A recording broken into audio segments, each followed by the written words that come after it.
You can't control how much, again, this was mostly in the workplace, in a corporate structure.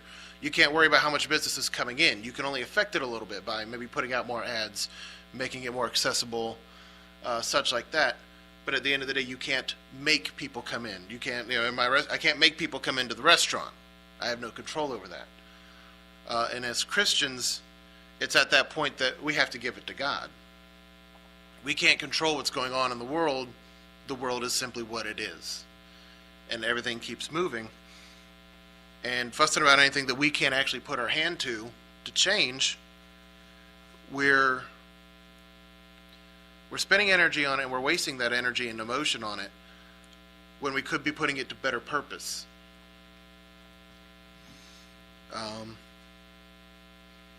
So a good story for this, I think, is Exodus 14. It's when they're leaving Egypt. And in 14:14, the Lord shall fight for you, and you shall hold your peace. This is that moment where they're right at the Red Sea, and Pharaoh's army is coming down on them. Moses tells the people after they've been fussing, "Why'd you bring us out here to die?" In the wilderness, just because there weren't any graves in Egypt, we got to come out here now.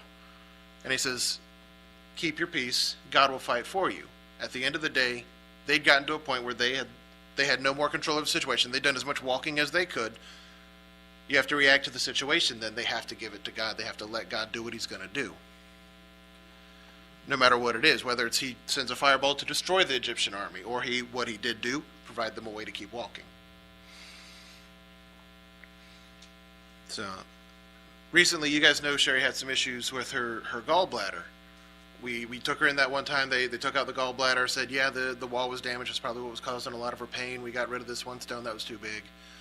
And after we got home, she was good. A couple of days, almost a week later, just over a week later, I think, she started having a little bit of uncomfortableness. She was like, well, and we kind of chalked it up to, okay, she's going to be a bit uncomfortable until then. Until Saturday, we didn't actually come to church because she was hurting so bad. And we ended up taking her back to the ER. Well, we're at home, and I'll be perfectly honest with you, she was hurting so bad that I was getting upset. I actually started praying, and it was not good prayer because it was all angry. It was, me and her have been diligent with this infuse thing. I've been trying to speak more. We're working. We're doing the work. We prayed over a gallbladder. We took her in. Why? It's not there anymore. Why is this still going on? What have we done wrong? I was not in a very good place. And being angry on it, something I couldn't control, what I had no idea was going on inside her, because I'm not a doctor. Even a doctor's still got to get his tests and blood work and everything like that to figure out what's going on in there, unless he's just going to open her up. So we pack up, take her to the CMC, the emergency room, get her in a wheelchair. Where do you want to sit? She was like, over here's fine, I don't care. I wheel her over, I park her, I sit down on the bench in the air. I'm still hot and angry. I sit down, and I promise you, the movies do not work their placement this well. I sit down, and as soon as I get up, right in the middle gaze, it's not like I had to look to the right or the left or anything like that,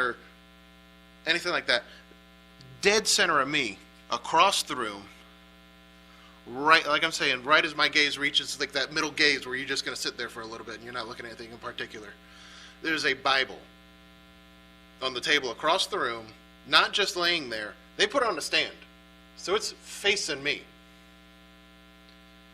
And again, I'm still angry. Have y'all ever tried to stare down God? It don't work. Not for long. And like I said, I was still angry, but I sat there and I stared at it, and I looked away first. I don't think I need to tell y'all that. But I looked back up because, like I said, you couldn't have worked out that kind of placement in a movie, how perfectly it had been laid out. And I didn't tell Sherry about this. She only found out about this this morning while I was having trouble actually writing this one. But it just don't do. Because, that's all anger. What that anger could have been spent instead praying, God, keep looking out for us, something's still wrong. Instead of, I thought you were going to handle this. Back at him.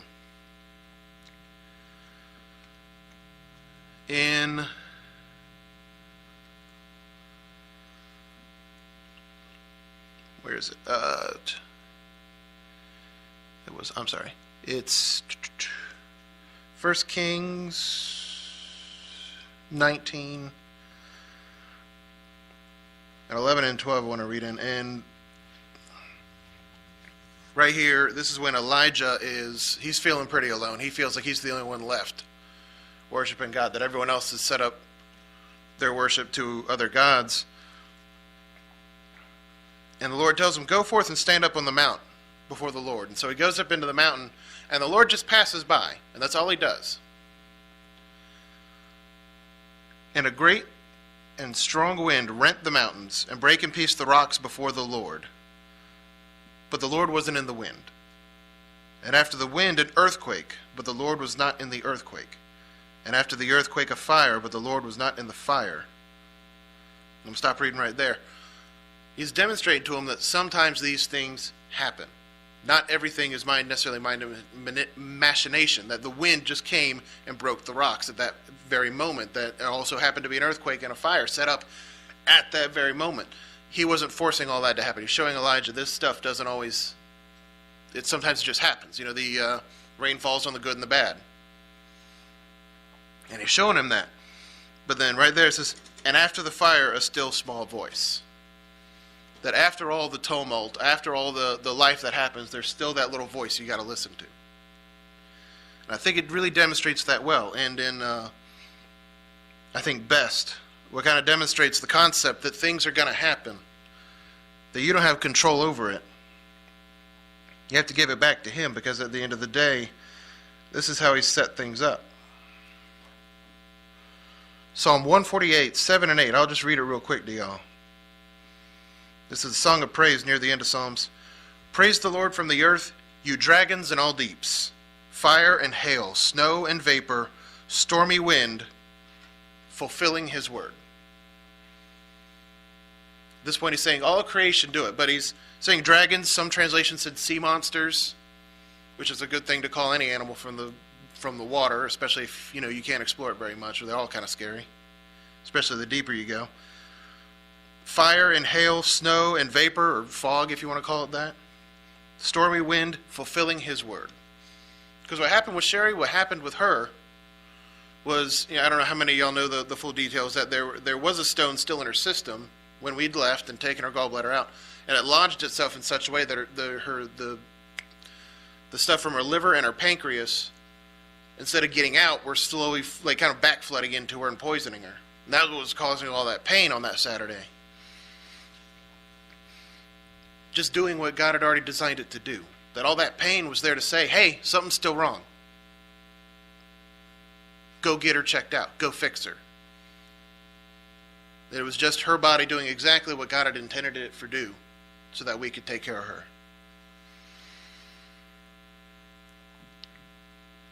So that I could, again, react. And again, like I said, I backed away first, and I realized that Bible hadn't been placed there to glare back at me.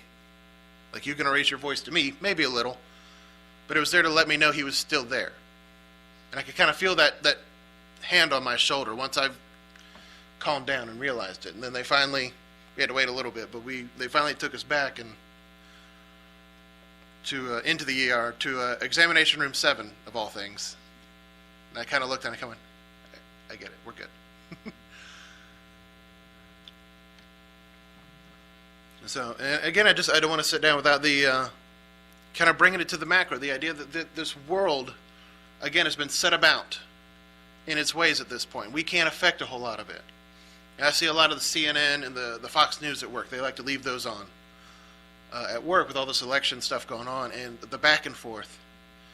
And one of the guys in the back is showing me all these articles about, look, all the Trump protesters, how violent they are. They're just going to make him look better. And I'm like, yeah, but all these guys have all this stuff where the Trump guys are being violent. At the end of the day, I don't think either side is right. Because to a certain extent, we can't fuss about it too much. We can, we might be able to go vote. We can impact it in how we will. But to fuss and get angry and upset and shake our fists about the way the world is going, how much time and energy could we spend instead trying to tell someone else about Christ instead? Because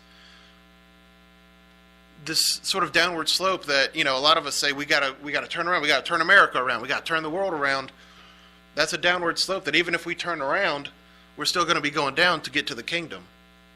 And why should we delay that any longer, to a certain extent?